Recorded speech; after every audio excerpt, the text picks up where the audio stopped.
Bila dikabulkan Allah, berarti dapat dua-duanya. Sedekahnya dapat pahala dan kesihatannya dapat. Andai belum dikabulkan Allah SWT, tetap dapat satu. Andai sakitnya terus dan mati dia, maka matinya mati syahid.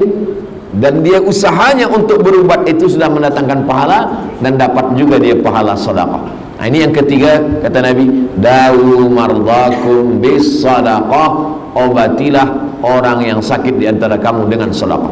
Datang seorang lelaki menjumpai Imam Abdurrahman ibnu Mahdi, ahli hadis.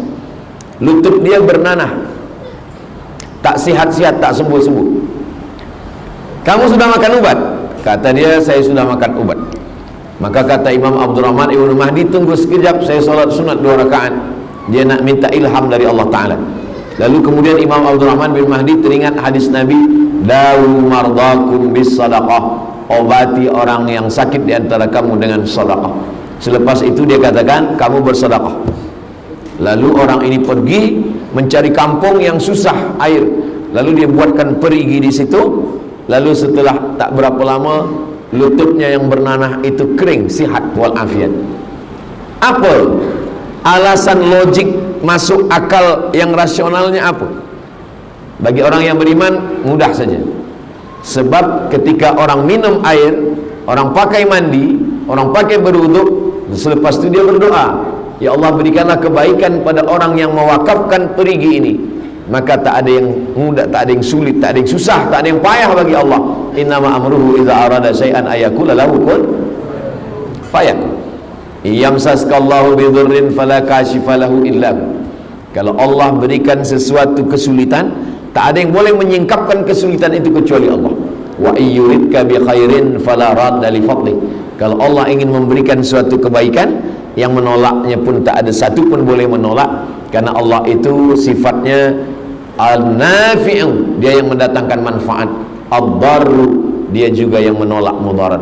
Mudarat dan manfaat datang dari Allah. Adapun minum madu, daun bidara, lalu kemudian ubat, itu semua hanyalah ikhtiar lil insani ma tamanna. Manusia hanya berangan-angan. Walillahil akhiratu wal ula, awal dan akhir keputusannya hanyalah milik Allah Subhanahu wa taala. Allahumma la sahla illa ma ja'altahu sahla wa anta taj'alul hazana idza syi'ta sahla. Kalau Allah ingin memberikan kemudahan, tak ada yang susah, tak ada yang payah bagi Allah Subhanahu wa taala. Yang keempat, kenapa kita mesti bersedekah? Maka Nabi sallallahu alaihi wasallam menceritakan tentang 3 orang. 3 orang musafir, bila mereka sampai di suatu tempat turun hujan, supaya jangan basah, mereka masuk ke dalam lubang tanah, bernaung di tempat lubang tanah gua, supaya jangan sampai kena air hujan. Malang tak dapat ditolak, untung tak dapat diraih. Rupanya datang batu bergelinding dari atas bukit, menutup pintu gua, tertutup mereka di dalam. Ketika mereka terkunci di dalam, tak boleh keluar. Hadisnya ada dalam Sahih Al-Bukhari, hadis sahih. Yang satu berdoa, ya Allah, saya punya ibu bapa. Suatu malam saya balik membawa susu kambing. Anak saya menangis haus, tak saya bagi minum. Istri saya menangis, tak saya bagi minum. Saya tunggu sampai ibu bapa saya terjaga. Mereka sedang tidur bila saya balik. Begitu mereka terjaga, saya bagi, minumlah. Ibu saya minum, bapa saya minum. Baki daripada minum mereka barulah saya bagikan kepada istri dan anak saya. Kalau memang amal saya ini betul, bukakanlah pintu gua ini. Maka bergeserlah batu itu sikit, tapi dia belum boleh keluar. Itu menunjukkan kita boleh bertawassul kepada Allah, menyebutkan amal soleh. Amal soleh yang paling afdal adalah berbakti kepada kedua orang tua. Orang yang kedua berdoa, ya Allah, saya punya sepupu perempuan dan saya jatuh cinta kepada dia. Hampir kami melakukan perbuatan zina. Ketika orang tidak ada, kami tinggal berdua, dan saat itu datang rasa takut saya kepada Engkau. Maka saya memohon kepadamu, ya Allah, dengan rasa takut yang ada dalam hati ini, bukakanlah pintu gua ini. Maka batu itu pun bergeser, terbuka. Itu menunjukkan bahwa Amal tidak hanya setakat amal berbakti pada orang tua, amal rasa takut dalam hati pun boleh dipakai untuk bertawassul kepada Allah. Mengamalkan firman Allah, ya ayyuhalladzina amanu taqullah, takutlah kamu kepada Allah, wa bataghu ilaihil wasilah, bertawassullah. Bertawassul dengan amal soleh yang paling elok. Orang yang ketiga berkata, saya punya seorang pekerja. Pekerja saya ini akan saya bagi gaji, tapi belum lagi gaji saya bagi, dia dah pergi tak tahu ke mana. Maka saya takut makan duit gajinya. Maka duit gajinya ini saya belikan ke kambing. Kambingnya ini beranak pinak, banyak kambing. Selepas beberapa tahun dia datang. Lalu saya panggil pekerja saya ini. Kamu dulu bekerja dengan saya? Iya. Gaji kamu belum sama ambil? Belum. Gaji kamu dulu saya belikan banyak ini. Inilah dia kambing semua ni punya kamu. Ambillah dia. Pekerja saya itu mengambil kambing itu semuanya, satu pun tak ada dia tinggalkan. Habis semua. Kalau memang amal ini ikhlas kerana Engkau ya Allah, bukakanlah pintu gua ini. Terbuka. Jadi 3 orang ini bertawassul kepada Allah dengan 3 amal. Berbakti kepada orang tua, takut kepada Allah, dan sedekah kambing kepada orang yang sudah tidak mengambil gajinya. Ini dalil bahawa kita boleh berdoa kepada Allah dengan menyebut tawassul.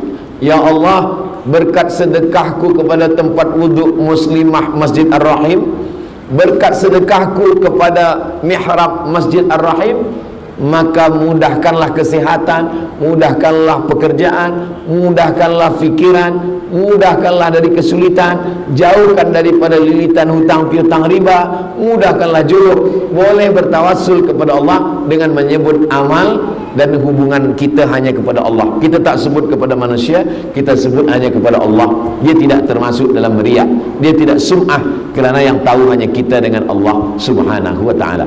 Itulah makna ayat ya ayyuhalladzina amanu, hai orang yang percaya kepada Allah, ittaqullah, takutlah kepada Allah, wa bataghu ilaihil wasilah, maka bertawassullah. Bertawassul yang paling elok sekali adalah bertawassul dengan amal soleh.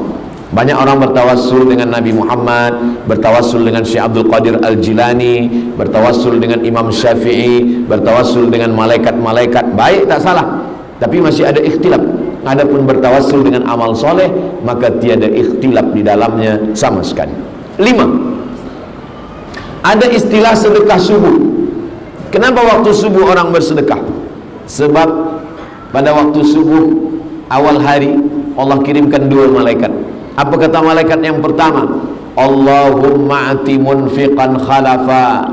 Orang yang bersedekah ini bagi dia ganti. Orang yang bersedekah di pagi hari ini Allah bagi dia ganti. Allah Maha Adil. Yang tidak bersedekah pun Allah doakan, Allah kirimkan juga satu malaikat mendoakan dia. Apa kata malaikat yang satu lagi? Allahumma ati mumsikan talafa. Orang yang tidak bersedekah, orang yang pelit, orang yang bakhil, orang yang kikir, mumsikan, mumsik, dia pegang, dia genggam hingga tak meleleh, tak menetes sikit pun. Maka kata Jibril, kata doa malaikat yang dikirim Allah untuk mendoakan, Allahumma ati mumsikan talafa. Orang yang tidak mau bersedekah ini talafa, binasakanlah dia ya Allah. Nah, itulah kenapa kita selalu bersedekah. Tujuannya supaya mendapatkan, bukan doa ulama, bukan doa tuan guru, bukan doa habib. Ini doa malaikat yang sentiasa mendoakan. Ma min muslimin yusbihu. Setiap orang yang terjaga di waktu subuh, maka dia dapat doa malaikat, Allahumma a'ti munfiqan khalafa. Yang satu lagi, Allahumma a'ti mumsikan talafa. Mudah-mudahan kita hanya mendapatkan doa yang kebaikan-kebaikannya saja, insyaAllah. Begitulah Allah SWT memberikan semuanya. Yang keenam, maka Nabi Muhammad SAW menceritakan yang disebut dengan sam'iyat. Sam'iyat didengar. Pernah kita menengok roh? Tidak. Pernah menengok surga? Tidak. Pernah menengok neraka? Tidak. Pernah menengok malaikat? Tidak. Kita hanya mendengar saja. Mendengar itu disebut dengan sama'. Inna sam'a, pendengaran. Maka ajaran Islam ada namanya sam'iyat, yang didengar, yang tak pernah ditengok. Sam'iyat, sesuatu yang didengar. Beza kita dengan Nabi Muhammad SAW, kita setakat mendengar, dia sudah sampai pada menengok. Subhanalladzi asra bi'abdihi lailan minal masjidil harami ilal masjidil aqsa alladzi barakna haulah linuriyahu min ayatina. Isra Mi'raj kami ingin memperlihatkan, menampakkan di mata. Itulah beza kita dengan Nabi Muhammad. Dia menengok surga, dia menengok neraka, dia berjumpa dengan nabi-nabi. Kita belum pernah menengok surga, belum pernah menengok neraka, belum pernah berjumpa dengan nabi-nabi. Kita hanya setakat mendengar saja, sam'iyat, dengar. Maka Nabi pernah menengok, pernah mendengar, disampaikannya kepada sahabat, sahabat menyampaikan kepada tabi'in, tabi'in menyampaikan kepada tabi'in, dan sampailah ke kita. Di antara sam'iyat yang didengar oleh Nabi SAW adalah tentang orang mati minta panjang umur supaya dia boleh bersedekah. Disebutkan dalam Quran, disebutkan dalam hadis Nabi SAW. Rabbana absarna, mata kami sudah menengok azab, wa sami'na, telinga kami sudah mendengar azab, farji'na, balikkan lagi kami ke dunia, na'mal salihan, kami ingin beramal saleh, inna muqinun, kami yakin seyakin-yakinnya. Amal saleh banyak, ada haji mabrur, ada jihad fisabilillah, tapi amal saleh yang dimaksud dijelaskan dalam ayat lain, laula akhartani ila ajalin qarib, berilah kami waktu untuk hidup sekejap saja, tambahlah waktu kami untuk hidup ini sekejap saja ya Allah. Untuk apa? Fa as-saddaqa, kami mau bersedekah. Tak ada ayatnya tambahlah hidup kami karena kami mahu solat tahajud, tak ada. Tambahlah hidup kami supaya kami boleh berjihad ke Palestin, tak ada. Tambahlah hidup kami karena kami ingin berhaji ke Baitullah, tak ada. Fa as-saddaqa, kami ingin berinfak, bersedekah. Itu yang disampaikan oleh Nabi Muhammad SAW, yang bagi kita hanya setakat sam'iyat, hanya mendengar, tapi Nabi sudah menengok balasan mereka yang tidak putus hingga pada hari kiamat. 7.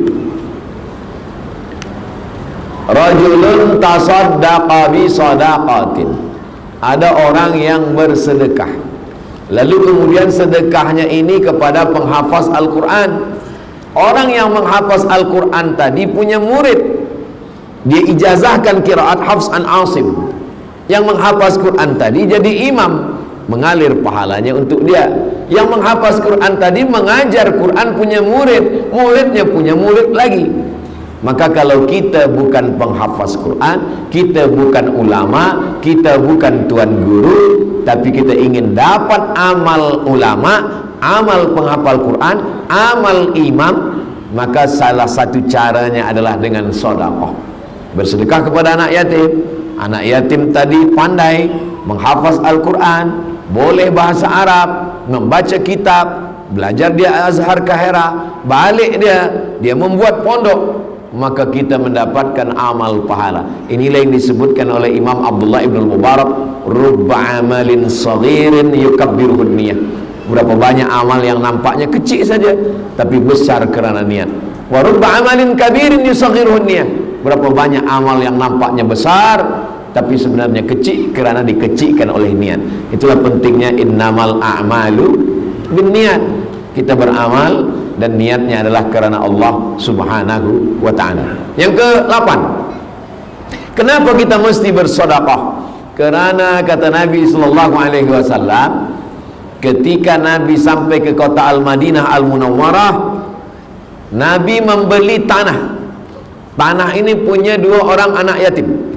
Dibeli Nabi tanah itu, itulah tanah yang sekarang menjadi tanah Masjid Nabawi. Kenapa Nabi tak terima wakaf saja? Seandainya Nabi terima wakaf, dia Sayyidul Anbiya wal Mursalin, dia Sayyidul Awwalin wal Akhirin, pemimpin semua makhluk dari awal sampai akhir Nabi Muhammad SAW. Tapi kenapa dia beli tanah ini dan dia wakafkan untuk bangun Masjid Nabawi? Kerana dia ingin dapat amal jariah. Dia ingin mengajarkan kepada kita, sebenarnya Nabi tak berhajat, Nabi tak perlu kepada amal tanah ini, kerana tanpa amal itu pun dia sudah masuk surga, tanpa amal itu pun dia sudah dimuliakan Allah. Dia nak ajarkan kepada kita, seakan-akan Nabi itu berkata, sedangkan aku yang pemimpin daripada Nabi, manusia, di antara manusia ini ada yang Nabi, Di antara nabi ini ada yang rasul, di antara yang rasul ini ada ulul azmi, di antara yang ulul azmi ini tinggal satu, Sayyidina wa Maulana Muhammad sallallahu alaihi wasallam. Dia tetap mewakafkan tanah. Maka hari ini orang yang berlomba-lomba masuk ke Taman Raudhah, orang yang berlomba-lomba salat sunat di Raudhah, pahalanya mengalir sampai nanti hari kiamat kepada Nabi Muhammad sallallahu alaihi wasallam, kepada sahabat yang ikut membina. Itulah kenapa setiap raja-raja Saudi Arabia ikut.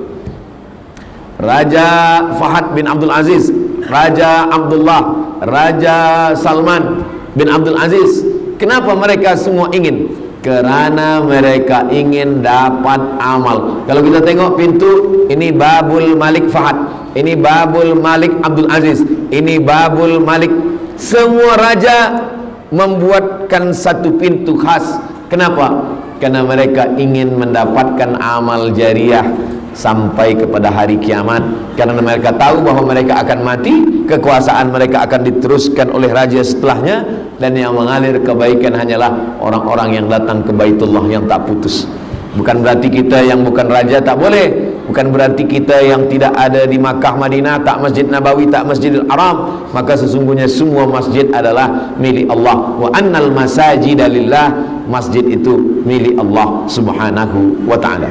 Yang kesembilan, Nabi SAW mengajarkan kepada kita pintu surga banyak. Ada pintu surga dimasuki melalui babul jihad. Mereka yang ada di Palestin itu masuk surganya dari babul jihad. Ada masuk surga melalui babul rayyan. Untuk mereka yang puasa sunat Senin Khamis, Ayyamul Bait 13, 14, 15, puasa Nabi Daud, puasa sehari, makan sehari, puasa sehari, makan sehari. Ini masuknya dari babul rayyan. Ada yang masuk ke dalam surga itu melalui babul kauzimin al-ghaiz, menahan marah. Dia tahan amarahnya, dia boleh masuk. Tapi ada orang yang masuk surga dari pintu mana saja dia mau. Udkhul min haitsu syi'ta, masuklah engkau dari pintu mana yang engkau mau. Itu adalah Sayyidina Abu Bakar Siddiq radhiyallahu anhu. Perempuan pun begitu juga. Salat khamsaha, sembahyang 5 waktu tak tinggal. Shamat saumaha, tak tinggal puasa Ramadan. Ata'at zawjaha, patuh kepada suaminya. Maka dia, kata Nabi SAW, masuk surga dari pintu mana saja yang dia mau. Tapi ada satu pintu, pintu itu bernama Babus Shadaqah. Orang masuk ke dalam surga melalui pintu Shadaqah. Jadi kita sebenarnya bukan nak tolong ini, tolong mihrab masjid, ini nak tolong tempat wuduk muslimah, bukan. Kita ingin masuk dari pintu Babus Shadaqah. Last, yang terakhir sekali, yang ke-10 adalah bahwa amal kita ini ada 4. Amal badan, solat, tawaf, sa'i. Amal hati, sabar, ridha, zuhud, tawakal, qanaah, taqwa. Amal lisan, tasbih, tahmid, takbir, tahlil, zikir, salawat, baca Quran. Amal harta, amal harta yang paling banyak, zakat, wakaf, infak, sedekah, wasiat, hibah, ghanimah. Zakat, wakaf, infak, sedekah, wasiat, hibah, ghanimah. Maka di antara amal-amal ini, kalau boleh 4-4-nya kita laksanakan, alhamdulillah. Kalau tak boleh 4-4-nya, maka yang paling ringan adalah zikir. Tapi kalau kita punya, maka kita laksanakan amal harta, amal badan, amal hati, amal lisan, amal harta. Keempat-empatnya alhamdulillahirabbil alamin. Selama kita berada dalam masjid ini, malaikat mendoakan dengan 2 doa. Allahumma ighfir lahu, Allahumma arhamhu. Ampunkan dia, rahmati dia. Selama dia belum batal wudu dan belum keluar dari masjid, maka doa malaikat tak putus. Allahumma ighfir lahu, Allahumma arhamhu. Rahmati dia, ampunkan dia. Itulah mengapa tadi sebelum masuk masjid kita langkah kaki kanan, kita baca doa, Allahumma ftahli abwaaba rahmatik. Ya Allah, bukakan untuk saya pintu rahmat. Kerana bersesuaian dengan doa malaikat, Allahumma ighfir lahu warhamhu. inna lillahi mi'ata rahmah, Allah punya 100 rahmat. Lalu kemudian yang 99 digenggam Allah, nanti dia bagi pada hari kiamat. Yang satu rahmat dia turunkan, berebut-rebutlah kita dengan makhluk yang lain. Kerana satu rahmat Allah itulah gajah tidak menimpa anaknya sehingga mati. Kerana satu rahmat itulah burung elang tidak akan memakan anaknya walaupun dia burung yang buas. Kerana satu rahmat itulah harimau tidak akan memakan anak harimau, kerana ada rahmat kasih sayang Allah Subhanahu wa ta'ala. Itu maka manakala kita duduk antara dua sujud, Rabbighfirli warhamni, mendoakan orang yang meninggal, Allahumma ighfir lahu warhamhu. Doa ketika berjumpa, Assalamualaikum warahmatullah. Dan doa malaikat untuk kita, Allahumma ighfir lahu warhamhu. La yudkhilal jannata ahadakum amalu, tidak ada satu pun di antara kamu masuk surga kerana amalmu. Wala anta ya Rasulullah, engkau pun tidak masuk surga kerana amalmu. Wala ana, saya pun tak masuk surga kerana amal saya, kata baginda Nabi Muhammad sallallahu alaihi wasallam. Lalu kenapa engkau masuk surga? Illa ayyataghammadani Allahu bi rahmatih, masuk surga kerana rahmat Allah Subhanahu wa ta'ala. Maka menyambung silaturahim adalah menyambungkan rahmat Allah Subhanahu wa ta'ala. Saya datang dari Pulau Sumatera, jauh di sana, datang ke Keningau, yang menyatukan kita berbeza paspor, berbeza bahasa, berbeza suku, berbeza negara, tapi yang menyatukan kita adalah rahmat kasih sayang Allah Subhanahu wa ta'ala.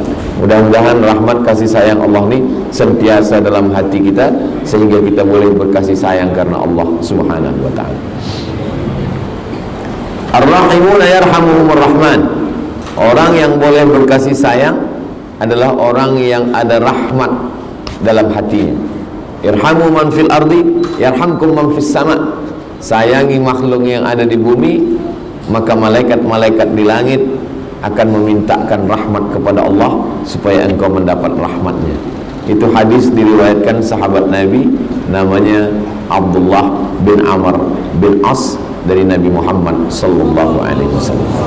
Maka biasa ulama hadis kalau dia menyampaikan hadis yang pertama sekali sebelum membaca Arba'in, sebelum membaca Riyadhus Shalihin, sebelum membaca Sahih Al-Bukhari, sebelum membaca Sahih Muslim, hadis yang pertama dibaca adalah Al-Musalsalat bil Awwaliyah. Maknanya seorang guru meriwayatkan hadis secara musalsal, dia menerima dari gurunya hadis yang pertama dia dengar dari gurunya, gurunya menerima hadis yang pertama dari gurunya. Ar-Rahimuna yarhamuhumur Rahman irhamu man fil ardi yarhamkum man fis sama. Orang yang mendapatkan kasih sayang Allah hanyalah orang yang ada rasa kasih sayang kepada sesama manusia. Irhamu man fil ardi, sayangi makhluk yang ada di bumi, yarhamkum man fis sama, maka malaikat-malaikat di langit akan memintakan rahmat kepada Allah supaya kita mendapatkan curahan rahmat. Mudah-mudahan kita sentiasa mendapatkan itu semua insya-Allah. Amin ya rabbal alamin. Allah Maha Kaya, wallahu ghaniyun 'anil alamin. Allah Maha Kaya dari semesta alam. Kalau memang Allah Maha Kaya, kenapa dia tidak pakai innama amruhu idza arada syai'an ayyakula lahu kun fayakun? Kenapa dia tak gunakan kun fayakun lalu masjid semua ada? Maka kalau Allah pakai kun fayakun, masjid tegak, mihrab siap, tandas tempat semuanya sudah ready siap, lalu apa amal kita yang boleh mengalir hingga hari kiamat?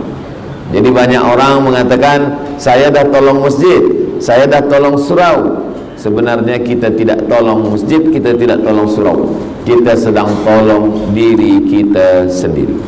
Jadi itu yang pokok pangkal yang pertama kali mesti kita betulkan dalam fikiran kita. Kita tidak tolong masjid, kita tidak tolong surau, kita tidak tolong anak yatim, kita tidak tolong fakir miskin, Kerana ada tak ada kita, masjid tetap tegak berdiri. Kita tolong ataupun kita tolong, masjid tetap ada. Sampai hari ini tak ada masjid yang tumbang, tak ada masjid yang lapuk, semua tegak berdiri.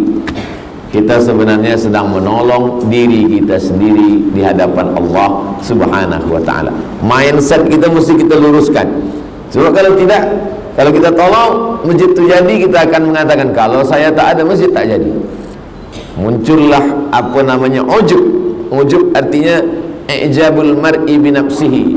Orang merasa ujub terhadap dirinya. Maka pokok pangkal yang pertama sebelum kita berwakaf, sebelum kita berinfak, sebelum kita bersedekah, saya bukan tolong masjid, tapi saya sedang tolong diri saya, kerana semua yang saya miliki ini akan tinggal. Maka kata Nabi SAW, kamu lebih sayang harta anak kamu daripada harta kamu sendiri. Kata sahabat, kami lebih sayang harta kami. Tidak. Kata Nabi, kamu lebih sayang harta anak kamu daripada harta kamu sendiri. Kata sahabat, kami sayang harta kami. Tidak.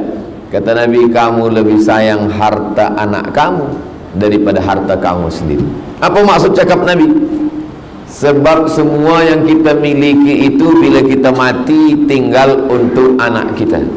Rumah untuk anak, kereta untuk anak, kebun untuk anak, duit, semua yang tinggal untuk anak. Yang untuk kita, itulah yang kita masukkan ke dalam kotak infak, sedekah. Itu sajalah yang kita bawa mati. Maka kata Nabi, kamu lebih sayang harta anak kamu daripada harta kamu sendiri. Kerana harta kita sendiri yang kita bawa mati tak seberapa. Yang lebih banyak kita tinggalkan adalah untuk anak-anak kita. Ada seorang ulama sedang menengok orang sakit. Menengok orang sakit, ada lilin hidup. Lilin menyala hidup.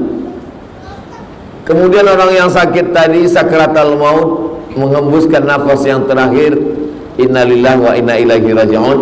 Ulama tadi terus menghembus lilin, memadamkan, mematikan lilin. Padam lilin, gelap semua. Kata tetamu, ada orang meninggal, kita perlu lampu yang terang, kita nak takziah, kita nak baca yasin, kita nak tahlil. Kenapa ada orang mati kamu padamkan lilin? Kata ulama yang dekat lilin tadi, waktu dia hidup tadi, semasa dia hidup tadi, lilin ini punya dia. Tapi begitu ruh dia keluar dari jasad, sekarang lilin ini sudah punya anak dia. Dan kita belum minta izin ke anak dia untuk menyalakan lilin ini. Apakah mereka izin atau tidak? Maka saya takut syubhat memakai harta orang belum izin. Itulah kenapa saya padamkan lilin. Sebab 1 second, 1 detik ketika nyawa keluar dari jasad, maka terlepaslah semua milik kita. Dia tidak lagi punya kita. Lilin yang tadi punya kita menyala hidup, tapi ketika roh keluar dari jasad, kita mesti padamkan itu lilin.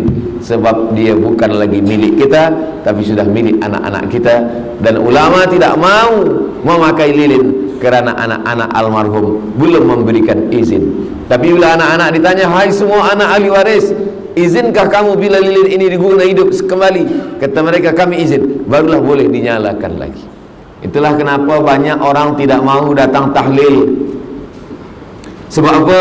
Nanti bila dibagikan minum, dia takut minuman ini harta warisan yang belum dibagi. Bila dibagi makanan, dia takut makan, rupanya makanan ini adalah harta warisan yang belum dibagi. Maka satu daripada keluarga ahli waris bagikan iklan kepada semua hadirin hadirat yang berhadir, ini air minum dan makanan semua yang ada dah sedia. Ini bukan harta daripada warisan yang belum dibagi. Jangan kamu takut, jangan kamu segan. Ini adalah sedekah daripada anak-anaknya, supaya tetamu tidak ada berat hati, susah hati, dan tak sedap hati untuk minum dan makan. Bahkan di rumah itu pun, rumah itu tidak lagi punya almarhum. Lantai rumah itu sudah menjadi milik ahli waris, dan mereka belum berbagi lagi. Bila kita bertamu ke rumah orang, assalamualaikum, idza sta'zana ahadukum salasan, kalau kita minta izin 3 kali, falam yu'zan, tak ada izin, falyarji, baliklah pulang ke rumah. Sekarang kita dah minta izin 3 kali, dan rupa-rupanya rumah ini masih lagi musyarakah bersyarikat, berkongsi. Istri dapat 1/8, anak lelaki dapat 2 bagian, anak perempuan dapat 2 bagian, dan mereka belum berbagi. Lantai yang kita duduk punya istri kah, punya anak lelaki kah, punya anak perempuan? Air minum yang akan kita minum, apakah ini punya istri, punya anak lelaki, atau punya anak perempuan? Makanan yang disuguhkan, yang jamuan malam, kita pun belum tahu. Itulah kenapa 1 dari 2 memberikan kata alu-aluan sambutan kepada semua hadirin hadirat yang datang, membacakan Yasin, Al-Fatihah, Qul Al-Falaq, An-Nas, bertahtim, bertahlil, berzikir semua. Ini adalah sedekah daripada ahli waris, sehingga tetamu pun makan jamuan dengan senang hati, tak ada rasa berat dalam hatinya. Begitu bahwa kita tidak punya apa-apa, meninggal pukul 8 malam, jenazah diletakkan di tempat bilik tamu. Tidak ada orang yang mati pukul 8 malam jenazahnya tetap dalam bilik kamar istri dia. Pukul 2 malam istri tidur di bilik tidur, jenazah kita diletakkan di tempat tetamu yang biasa datang. Kenapa? Karena tidak ada satupun orang yang mahu lagi sekamar dengan kita. Yang katanya kaulah bulan, kaulah bintang, siang dan malam terbayang-bayang, makan tak lelap, tidur tak kenyang. Itu selama hayat di kandung badan. Selepas roh keluar daripada jasad, itu hanyalah setakat bertanam tebu di tepi bibir, manis di ujung lidah, hanya tinggal kenangan saja. Dia hanya menunggu kita. Walladzina yatawaffawna minkum, suami-suami yang meninggal dunia, wa yadharuna azwajan, istrinya menunggu, arba'ata ashhurin wa ashra, 4 bulan 10 hari. Selepas 4 bulan 10 hari, dia pun akan dipinang oleh suaminya yang baru. Selepas itu say goodbye. Tapi jangan tazkirah petang ini membuat tuan balik ke rumah tidak lagi mesra, tidak lagi ada kata-kata cinta. Saya hanya ingin mengingatkan bahwa perjalanan sesaat di atas dunia kita yang kekal abadi, kata Nabi sallallahu alaihi wasallam, yatsba'ul mayyita thalathun, ada 3 yang mengiringkan jenazah. Ramai. Ustaz Abdul Somad kalau mati meninggal dunia, ramai orang akan mengiringkan. Kata Nabi tidak. Yang mengiringkan hanya 3 saja. Yang pertama maluhu, hartanya. Kereta, motosikal, selimut, kain, ikut mengiringkan, tapi tak sampai masuk ke dalam. Lama hidup banyak dirasa, jauh berjalan banyak ditengok. Saya sudah menengok kuburan orang Islam di Mesir, saya tengok kuburan orang Islam di Maghribi. Sampai saya 2-3 hari ada orang meninggal, saya tengok kuburan. Belum pernah menengok kereta masuk kubur lagi. Semua tinggal tempat parking. Yang kedua, ahluhu, istri, anak, cucu, menantu, semuanya tinggal. Lambat sembayang gara-gara anak, anak tak ikut mati. Tak sembayang gara-gara bini, bini pun diambil orang lain. Tak puasa gara-gara suami, suami pun belum mati pun dah diambil orang. Yang senyum yang belum berbini pula. Apa yang akan kita bawa mati? Kata Nabi SAW, harta tinggal, keluarga tinggal, wa yabqa wahidun, yang tinggal hanya 1. Apa dia? Wa amalu, amal. Salat, amal. Baca Quran, amal. Salawat, amal. Istighfar, amal. Tahlil, amal. Sedekah, amal. Haji, amal.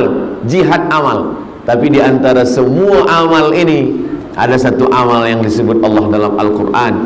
Manakala semua orang yang mati itu ditanya Allah Ta'ala, hai orang yang mati, apa amal yang kamu mahu kalau aku hidupkan lagi? Mereka semua menjawab,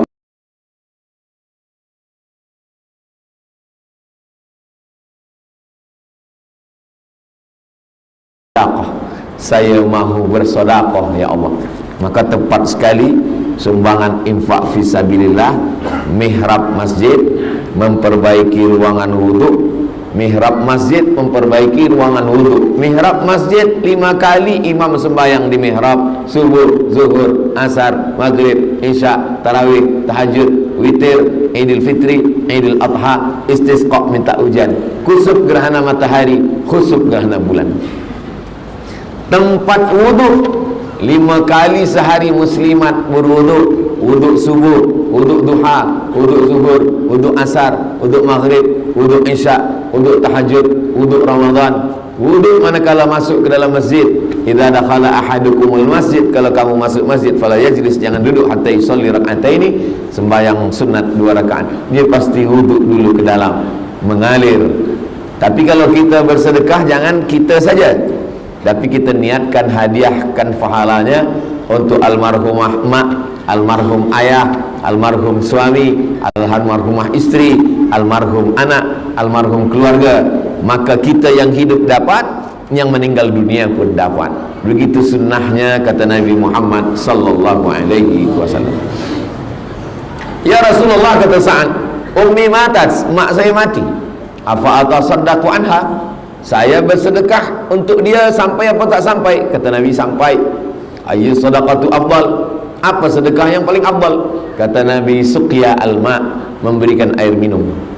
Maka memberikan air minum, air untuk wudu, air untuk mandi, air untuk basuh kaki, maka ini semua adalah mengalir sebagaimana mengalirnya air perigi sampai hari kiamat. Begitulah amal jariah mengalir buat kita semua. Ini kesempatan yang amat sangat baik. Bukan kita nak tolong masjid, kita tak perlu tolong masjid, masjid punya Allah, Allah Maha Kaya. Kita sedang menolong diri kita sendiri, sebab yang lain semua tinggal, semua putus. Dalam Sahih Muslim apa kata Nabi? Idza matal insan, kalau manusia mati, inqata'a, putus. Abdul Samad bagi tazkirah, selepas mati putus. Hadirin hadirat, muslimin muslimat, sila datang ke Masjid Ar-Rahim. Tazkirah akan disampaikan oleh almarhum Abdul Samad. Tak ada lagi orang datang. Orang datang manakala kita masih hidup. Tazkirah semuanya putus. Sembahyang tahajud bila kita dah mati putus. Membaca Yasin putus. Membaca surah Al-Kahfi putus. Tapi ada yang tetap mengalir. Inilah dia mihrab masjid, inilah dia tempat wudu. Maka ini kesempatan untuk kita semua. Mengapa kita mesti bersedekah? Maka dalam beberapa hadis Nabi SAW memberikan alasan. Pertama, kata Nabi SAW, kullu mri'in tahta zilli sadaqatihi, setiap orang yang mati nanti akan dibangkitkan di padang mahsyar. Tak ada tempat bernaung, tak ada tempat berlindung, tak ada payung, tak ada rumah, tak ada pokok kayu, tak ada gunung, tak ada bukit. Semuanya hancur lebur. Maka pada saat itu ada orang yang tenggelam kerana peluhnya hingga ke kaki. Ada yang tenggelam kerana peluhnya hingga ke pinggang. Ada yang tenggelam kerana peluhnya hingga ke leher. Maka di mana kita bernaung? Kata Nabi, kullu mri'in tahta zilli sadaqatihi, orang akan bernaung di bawah naungan sedekah. Itulah kenapa kita perlu bersedekah, bukan untuk masjid, bukan untuk mihrab, bukan untuk tempat wuduk, tapi untuk diri kita di hadapan Allah ketika kita bangkit. Yauma yafirrul mar'u min akhi, saudara kandung lari, wa ummihi, mak kandung lari, wa abi, ayah kandung lari, wa sahibatihi, istri lari, wa bani, anak-anak lari. Kawan tak ada disebut, sebab kawan biasanya waktu senang, waktu kenyang, waktu lenang, waktu tenang. Kalau sudah susah, hilang. Orang menang banyak kawan, orang kalah punya teman sejati. Boleh untuk status FB esok pagi. Begitulah keadaan manusia. Maka yang disebutkan Al-Quran cuma 5 saja. Akhi, saudara, ummi, emak, abi, ayah, sahibati, istri, suami, wabani, anak-anak. Kelima-limanya meninggalkan kita. Kenapa? Likulli mri'in minhum yawma idzin sya'nun yughnih. Semuanya sibuk mengurus urusan masing-masing. Jangankan di dunia, selama di negeri masing-masing sebelum berangkat ke tanah suci, berkawan, bersahabat dekat. Begitu sampai ke airport, mulai masing-masing cop paspor, masing-masing mencari koper.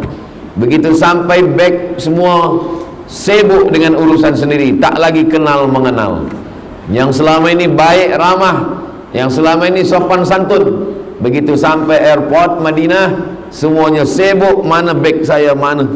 Dah dapat beg, semua dah keluar, baru dia tengok, oh ada Ustaz Abdul Somad. Belum lagi di akhirat, belum lagi di padang mahsyar, semuanya sibuk dengan urusan masing-masing. Lalu di mana kita bernaung? Yang pertama, kullu mri'in tahta zilli sadaqatihi, setiap orang bernaung di bawah. Saya bukan tolong mihrab, saya bukan tolong tempat wuduk, saya sedang menolong diri saya di padang mahsyar nanti. Begitulah niat kita dalam hati. Kerana kalau kita mengatakan ini dari saya untuk mihrab masjid, ini dari saya untuk tempat wuduk, bila dia jadi nanti kita akan berkata, kalau tak ada saya maka tempat wuduk tak jadi, kalau tidak ada saya mihrab masjid tak jadi. Maka disitulah rusaknya amal kita. Kita sedang membuat persiapan untuk diri kita manakala nanti kita menghadap Allah Subhanahu wa ta'ala. Makanya kata Nabi SAW dalam sebuah hadis, hadis ini ada dalam Sahih Bukhari, ada dalam Sahih Muslim, rajulun tasaddaqa bi sadaqatin, ada orang yang bersedekah, fa akhfaha, dia sorokkan, dia sembunyikan, hatta la ta'lamu shimalu, sampai tangan kirinya tak tahu, ma anfaqat yaminu, apa yang diberikan oleh tangan kanan. Sebenarnya maknanya ini bukan tak boleh tahu. Tangan kanan berbuat, tangan kiri tahu. Tangan kiri melakukan sesuatu, tangan kanan tahu. Kenapa tangan kanan berbuat, tangan kiri tak tahu? Ini adalah mubalaghah. Ini adalah makna kiasan yang melampau. Maknanya kita rahasiakan. Tapi bukan berarti kalau orang tahu pahalanya hilang. Kerana sahabat Nabi bersedekah, sahabat yang lain tahu. Utsman bin Affan memberikan wakaf perigi Bi'ru Raumah, semua orang tahu sebab hadisnya masyhur. Abu Talhah memberikan perigi namanya Bayrahah di depan Masjid Nabawi, semua orang tahu.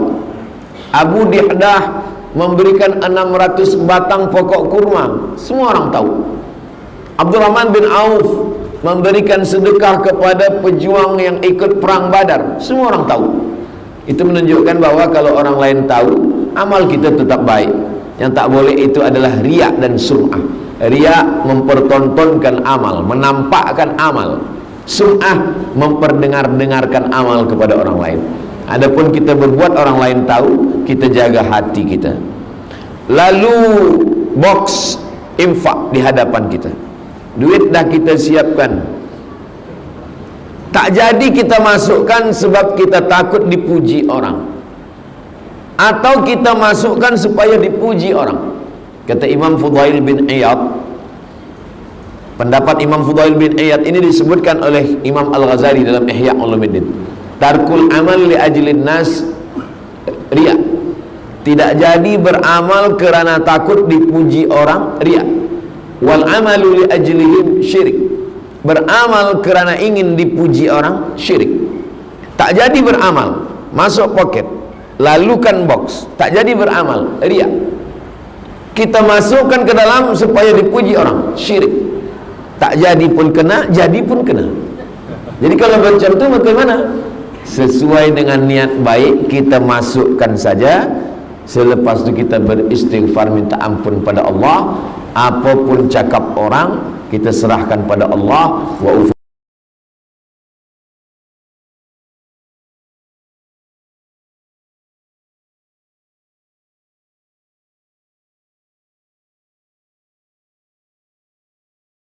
on kan, nanti kita nak buat video konten sikit, ini yang tak boleh. Adapun bawa orang lain yang rekodkan dari jauh, maka dia mungkin nak bagikan motivasi supaya beramal, orang lain bersedekah, tak ada salahnya. Maka illa man rahimah rabbuk, orang-orang yang hati ini dijaga Allah. Mudah-mudahan kita termasuk orang yang hatinya dijaga Allah Subhanahu wa ta'ala. Yang kedua, kata Nabi sallallahu alaihi wasallam, orang yang bersedekah kana fi dhimmatillah, maka dia senantiasa dalam perlindungan Allah Subhanahu wa taala. Selama ini kalau kita nak dapat perlindungan Allah, salat sunat 2 rakaat. Usolli sunnatal hajat, saya sembahyang sunat 2 rakaat salat sunat hajat supaya selamat dalam perjalanan, supaya tidak ada musibah, aksiden, supaya diberikan Allah kemudahan. Maka yang paling elok itu adalah sedekah. Maka ketika kita bersedekah, kana fi dhimmatillah, maka dia senantiasa dalam perlindungan Allah Subhanahu wa taala. Maka ketika kita berikan sedekah itu sebenarnya bukan untuk masjid, bukan untuk surau, bukan untuk tempat wuduk, bukan untuk mihrab, tapi kita masukkan ini adalah untuk diri saya sendiri, supaya Allah menurunkan perlindungannya kepada kita, dijauhkan daripada riya, dijauhkan daripada syirik, dijauhkan daripada nifak munafik, dijauhkan daripada sum'ah, dijauhkan daripada ujub. Itu masalah penyakit-penyakit hati, belum lagi penyakit yang zahir, berbagai macam penyakit sekarang, kolesterol, diabetes, gula darah, semua penyakit-penyakit. Belum lagi penyakit-penyakit yang nyata di akhir zaman, dari mulai LGBT, penyakit free sex, penyakit judi, penyakit khamar, penyakit narkotik, semuanya. Maka di antara cara untuk melindungi adalah di antaranya melalui sedekah. Karena Nabi berikan garansi jaminan kana fi dhimmatillah, dia senantiasa dalam perlindungan Allah, tanggung jawab. Zimmah artinya ahlu zimmah. Misalkan saya seorang khalifah, ada orang tak Islam, orang yang tak Islam ini di dalam tanggungan saya, maka mereka disebut sebagai ahlu zimmah. Maka dia tidak boleh diganggu, darahnya tak boleh ditumpahkan, hartanya tak boleh diambil, kehormatannya tak boleh dirosakkan, maka dia disebut dengan ahlu zimmah. Begitulah orang yang bersedekah, kana fi zimmatillah, dia di dalam lindungan Allah Subhanahu wa taala. Mudah-mudahan kita dengan sedekah-sedekah kita itu termasuk yang dilindungi Allah Subhanahu wa taala. 3. Dawu mardakum bis sadaqah, obati orang yang sakit di antara kamu dengan sedekah. Selama ini kita tahu berobat dengan madu. Alaikum bisyifa'aini, hendaklah kamu memakai 2 obat. Pertama Al-Quran, yang kedua Al-Asal. Asal maknanya madu. Wa nunazzilu minal Qur'ani ma huwa syifa', kami turunkan Al-Quran ini sebagai obat. Kemudian pula madu dalam Al-Quran dikatakan syifa'un linnas, sebagai obat. Tapi kemudian ada orang lupa, Nabi mengatakan dawu mardakum bis sadaqah, obatilah dengan sedekah. Ada satu kitab ditulis oleh ulama Mesir, namanya Syekh Abu Amr Al-Misri. Judul kitabnya Gharaib wa Taraib Sa'ah wa Sa'ah. Diterjemahkan ke dalam bahasa Melayu, semua ada saatnya. Bercerita tentang ada seorang warga negara Saudi Arabia sakit, medical check up ke Amerika. Kata dokter di Amerika tak ada obatnya. Makan senang, tidur lelap, pergilah senang-senangkan hati. Nanti bila tuan-puan pergi ke hospital, doktor cakap makan tenang, tidur lelap, senangkan hati, itu maknanya malaikat maut dah dekat. Tak ada obat. Maka dia pun balik ke Saudi Arabia. Dia ingat tentang hadis Nabi Muhammad SAW, dawu mardakum bis sadaqah. Maka dia sedekah. Last sekali dia pergi sekali lagi ke Amerika, medical check up. Kata doktor, kami dah tengok awak sihat walafiat, penyakit semua hilang. Doktor tu pula balik bertanya, awak makan apa? Awak makan herbal apa? Minum apa? Awak pakai ubat apa? Kata dia, saya tidak ada pakai ubat apa-apa. Saya hanya yakin dengan hadis Nabi SAW, dawu mardakum bis sadaqah. Ada seorang di Riau, di tempat saya, istrinya kena penyakit kanser di rahim, sudah sebesar duit bulat. Lalu kemudian dia yakin dengan hadis ini, dawu mardakum bis sadaqah, obati orang yang sakit di antara kamu dengan sedekah. Lalu dia amalkan bersedekah makanan, bersedekah pakaian, bersedekah. Lalu kemudian selepas itu dia cek balik, doktor mengatakan setelah kami cek ternyata kanser itu mengecil, kecil dan hilang. Jadi apa yang sudah dilakukan tentang hadis-hadis Nabi Muhammad SAW bukan hanya setakat iman percaya, tapi mujarrab. Mujarrab artinya pernah dicoba. Jarraba yujarribu tajribah mujarrabah. Mujarrab artinya pernah dicoba oleh beberapa orang dan ternyata dikabulkan Allah Subhanahu wa ta'ala. Bila dikabulkan Allah berarti dapat dua-duanya. Sedekahnya dapat pahala dan kesihatannya dapat. Andai belum dikabulkan Allah Subhanahu wa ta'ala tetap dapat satu.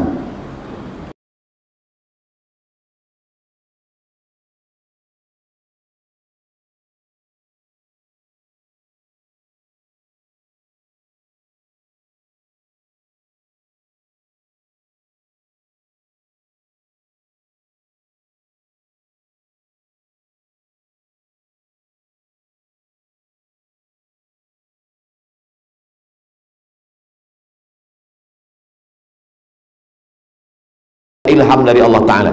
Lalu kemudian Imam Abdul Rahman bin Mahdi teringat hadis Nabi, dawu mardakum bis sadaqah, obati orang yang sakit di antara kamu dengan sedekah. Selepas itu dia katakan kamu bersedekah. Lalu orang ini pergi mencari kampung yang susah air, lalu dia buatkan perigi di situ. Lalu setelah tak berapa lama lututnya yang bernanah itu kering, sihat walafiat. Apa alasan logik masuk akal yang rasionalnya apa? Bagi orang yang beriman mudah saja. Sebab ketika orang minum air, orang pakai mandi, orang pakai berwudu, selepas itu dia berdoa, ya Allah berikanlah kebaikan pada orang yang mewakafkan perigi ini. Maka tak ada yang mudah, tak ada yang sulit, tak ada yang susah, tak ada yang payah bagi Allah. Innama amruhu idza arada syai'an ayaqula lahu kun fayakun. Yamsaskallahu bidurrin fala kashifa lahu illa hu. Kalau Allah berikan sesuatu kesulitan, tak ada yang boleh menyingkapkan kesulitan itu kecuali Allah. Wa ayyuridka bi khairin fala radda li fadli.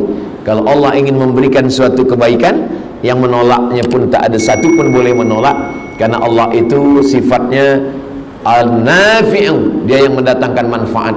Ad-darru, dia juga yang menolak mudarat. Mudarat dan manfaat datang dari Allah. Adapun minum madu, daun bidara, lalu kemudian ubat, itu semua hanyalah ikhtiar lil insani ma tamanna. Manusia hanya berangan-angan. Walillahil akhiratu wal ula, awal dan akhir keputusannya hanyalah milik Allah Subhanahu wa ta'ala. Allahumma la sahla illa ma ja'altahu sahla wa anta taj'alul hazana idza syi'ta sahla. Kalau Allah ingin memberikan kemudahan, tak ada yang susah, tak ada yang payah bagi Allah Subhanahu wa ta'ala. Yang keempat, kenapa kita mesti bersedekah?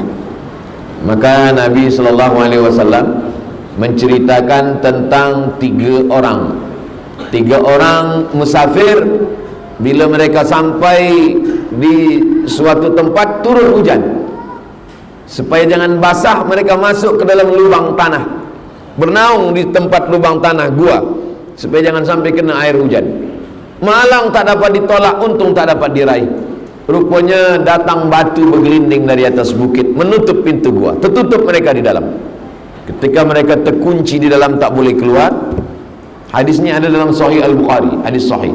Yang satu berdoa, ya Allah, saya punya ibu bapa. Suatu malam saya balik membawa susu kambing. Anak saya menangis haus, tak saya bagi minum. Istri saya menangis, tak saya bagi minum. Saya tunggu sampai ibu bapa saya terjaga. Mereka sedang tidur bila saya balik. Begitu mereka terjaga, saya bagi, minumlah. Ibu saya minum, bapa saya minum. Baki daripada minum mereka barulah saya bagikan kepada istri dan anak saya. Kalau memang amal saya ini betul, bukakanlah pintu gua ini. Maka bergeserlah batu itu sikit, tapi dia belum boleh keluar. Itu menunjukkan kita boleh bertawassul kepada Allah, menyebutkan amal soleh. Amal soleh yang paling afdal adalah berbakti kepada kedua orang tua. Orang yang kedua berdoa, ya Allah, saya punya sepupu perempuan dan saya jatuh cinta kepada dia. Hampir kami melakukan perbuatan zina. Ketika orang tidak ada, kami tinggal berdua, dan saat itu datang rasa takut saya kepada engkau. Maka saya memohon kepadamu ya Allah, dengan rasa takut yang ada dalam hati ini, bukakanlah pintu gua ini. Maka batu itu pun bergeser, terbuka. Itu menunjukkan bahwa amal tidak hanya setakat amal berbakti pada orang tua, amal rasa takut dalam hati pun boleh dipakai untuk bertawassul kepada Allah. Mengamalkan firman Allah, ya ayyuhalladzina amanu taqullah, takutlah kamu kepada Allah, wa bataghu ilaihil wasilah, bertawassullah. Bertawassul dengan amal soleh yang paling elok. Orang yang ketiga berkata, saya punya seorang pekerja.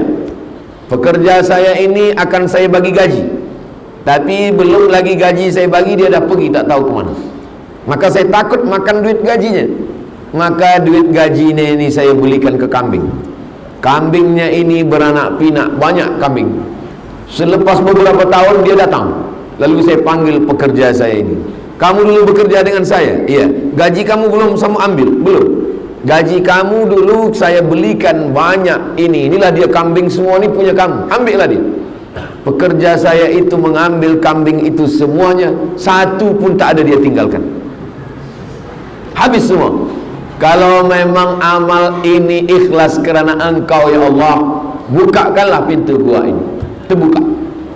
Jadi tiga orang ini bertawassul kepada Allah dengan tiga amal: berbakti kepada orang tua, takut kepada Allah, dan sedekah kambing kepada orang yang sudah tidak mengambil gajinya. Ini dalil bahwa kita boleh berdoa kepada Allah dengan menyebut tawassul. Ya Allah, berkat sedekahku kepada tempat wuduk muslimah Masjid Ar-Rahim, berkat sedekahku kepada mihrab Masjid Ar-Rahim, maka mudahkanlah kesehatan, mudahkanlah pekerjaan, mudahkanlah fikiran, mudahkanlah dari kesulitan, jauhkan daripada lilitan hutang piutang riba, mudahkanlah jodoh. Boleh bertawassul kepada Allah dengan menyebut amal dan hubungan kita hanya kepada Allah. Kita tak sebut kepada manusia, kita sebut hanya kepada Allah. Dia tidak termasuk dalam riya, dia tidak sum'ah, kerana yang tahu hanya kita dengan Allah subhanahu wa ta'ala.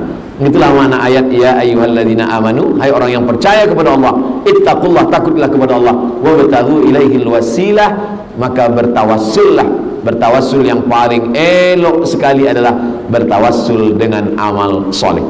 Banyak orang bertawassul dengan Nabi Muhammad, bertawassul dengan Syekh Abdul Qadir Al-Jilani, bertawassul dengan Imam Syafi'i, bertawassul dengan malaikat-malaikat. Baik, tak salah, tapi masih ada ikhtilaf. Adapun bertawassul dengan amal soleh, maka tiada ikhtilaf di dalamnya sama sekali. 5. Ada istilah sedekah subuh. Kenapa waktu subuh orang bersedekah? Sebab pada waktu subuh awal hari Allah kirimkan dua malaikat. Apa kata malaikat yang pertama? Allahumma ati munfiqan khalafa. Orang yang bersedekah ini bagi dia ganti. Orang yang bersedekah di pagi hari ini Allah bagi dia ganti. Allah Maha Adil. Yang tidak bersedekah pun Allah doakan, Allah kirimkan juga satu malaikat mendoakan dia. Apa kata malaikat yang satu lagi? Allahumma ati mumsikan talafa. Orang yang tidak bersedekah, orang yang pelit, orang yang bakhil, orang yang kikir, mumsikan, mumsik, dia pegang, dia genggam hingga tak meleleh, tak menetes sikit pun. Maka kata Jibril, kata doa malaikat yang dikirim Allah untuk mendoakan, Allahumma ati mumsikan talafa. Orang yang tidak mau bersedekah ini talafa, binasakanlah dia ya Allah. Nah, itulah kenapa kita selalu bersedekah, tujuannya supaya mendapatkan, bukan doa ulama, bukan doa tuan guru, bukan doa habib, ini doa malaikat yang sentiasa mendoakan. Ma min muslimin yusbihu, setiap orang yang terjaga di waktu subuh, maka dia dapat doa malaikat, Allahumma a'ti munfiqan khalafa. Yang satu lagi, Allahumma a'ti mumsikan talafa. Mudah-mudahan kita hanya mendapatkan doa yang kebaikan-kebaikannya saja, insyaAllah. Begitulah Allah SWT memberikan semuanya. Yang keenam, maka Nabi Muhammad SAW menceritakan yang disebut dengan sam'iyat. Sam'iyat didengar. Pernah kita menengok ruh? Tidak. Pernah menengok surga? Tidak. Pernah menengok neraka? Tidak. Pernah menengok malaikat? Tidak. Kita hanya mendengar saja. Mendengar itu disebut dengan sama'. Inna sam'a, pendengaran. Maka ajaran Islam ada namanya sam'iyat, yang didengar yang tak pernah ditengok. Sam'iyat, sesuatu yang didengar. Beza kita dengan Nabi Muhammad SAW, kita setakat mendengar, dia sudah sampai pada menengok. Subhanalladzi asra bi'abdihi laylan minal masjidil harami ilal masjidil aqsa alladzi barakna haulah linuriyahu min ayatina. Isra Mi'raj, kami ingin memperlihatkan, menampakkan di mata. Itulah beza kita dengan Nabi Muhammad. Dia menengok surga, dia menengok neraka, dia berjumpa dengan nabi-nabi. Kita belum pernah menengok surga, belum pernah menengok neraka, belum pernah berjumpa dengan nabi-nabi. Kita hanya setakat mendengar saja, sam'iyat, dengar. Maka Nabi pernah menengok, pernah mendengar, disampaikannya kepada sahabat, sahabat menyampaikan kepada tabi'in, tabi'in menyampaikan kepada tabi'in, dan sampailah ke kita. Di antara sam'iyat yang didengar oleh Nabi SAW adalah tentang orang mati minta panjang umur supaya dia boleh bersedekah. Disebutkan dalam Quran, disebutkan dalam hadis Nabi SAW. Rabbana absarna, mata kami sudah menengok azab, wa sami'na, telinga kami sudah mendengar azab, farji'na, balikkan lagi kami ke dunia, na'mal salihan, kami ingin beramal saleh, inna muqinun, kami yakin seyakin-yakinnya. Amal saleh banyak, ada haji mabrur, ada jihad fisabilillah, tapi amal saleh yang dimaksud dijelaskan dalam ayat lain, laula akhartani ila ajalin qarib, berilah kami waktu untuk hidup sekejap saja, tambahlah waktu kami untuk hidup ini sekejap saja ya Allah. Untuk apa? Fa as-saddaqa, kami mau bersedekah. Tak ada ayatnya tambahlah hidup kami karena kami mahu solat tahajud, tak ada. Tambahlah hidup kami supaya kami boleh berjihad ke Palestin, tak ada. Tambahlah hidup kami karena kami ingin berhaji ke Baitullah, tak ada. Fa as-saddaqa, kami ingin berinfak, bersedekah. Itu yang disampaikan oleh Nabi Muhammad SAW, yang bagi kita hanya setakat sam'iyat, hanya mendengar, tapi Nabi sudah menengok balasan mereka yang tidak putus hingga pada hari kiamat. 7. Rajulun tasaddaqa bi sadaqatin, ada orang yang bersedekah, lalu kemudian sedekahnya ini kepada penghafaz Al-Quran. Orang yang menghafaz Al-Quran tadi punya murid, dia ijazahkan qiraat Hafs an Asim. Yang menghafaz Quran tadi jadi imam, mengalir pahalanya untuk dia. Yang menghafaz Quran tadi mengajar Quran, punya murid, muridnya punya murid lagi. Maka kalau kita bukan penghafaz Quran, kita bukan ulama, kita bukan tuan guru, tapi kita ingin dapat amal ulama, amal penghafal Quran, amal imam, maka salah satu caranya adalah dengan sedekah. Bersedekah kepada anak yatim. Anak yatim tadi pandai menghafaz Al-Quran, boleh bahasa Arab, membaca kitab, belajar dia Azhar Kahira, balik dia membuat pondok, maka kita mendapatkan amal pahala. Inilah yang disebutkan oleh Imam Abdullah ibn Mubarak, rubba amalin saghirin yukabbiruhun niyah. Berapa banyak amal yang nampaknya kecil saja tapi besar kerana niat. Wa rubba amalin kabirin yusaghiruhun niyah. Berapa banyak amal yang nampaknya besar tapi sebenarnya kecil kerana dikecilkan oleh niat. Itulah pentingnya innamal a'malu binniyat. Kita beramal dan niatnya adalah kerana Allah Subhanahu wa ta'ala. Yang ke-8, kenapa kita mesti bersedekah? Kerana kata Nabi sallallahu alaihi wasallam, ketika Nabi sampai ke kota Al-Madinah Al-Munawwarah, Nabi membeli tanah. Tanah ini punya 2 orang anak yatim. Dibeli Nabi tanah itu, itulah tanah yang sekarang menjadi tanah Masjid Nabawi. Kenapa Nabi tak terima wakaf saja? Seandainya Nabi terima wakaf, dia Sayyidul Anbiya wal Mursalin, dia Sayyidul Awwalin wal Akhirin, pemimpin semua makhluk dari awal sampai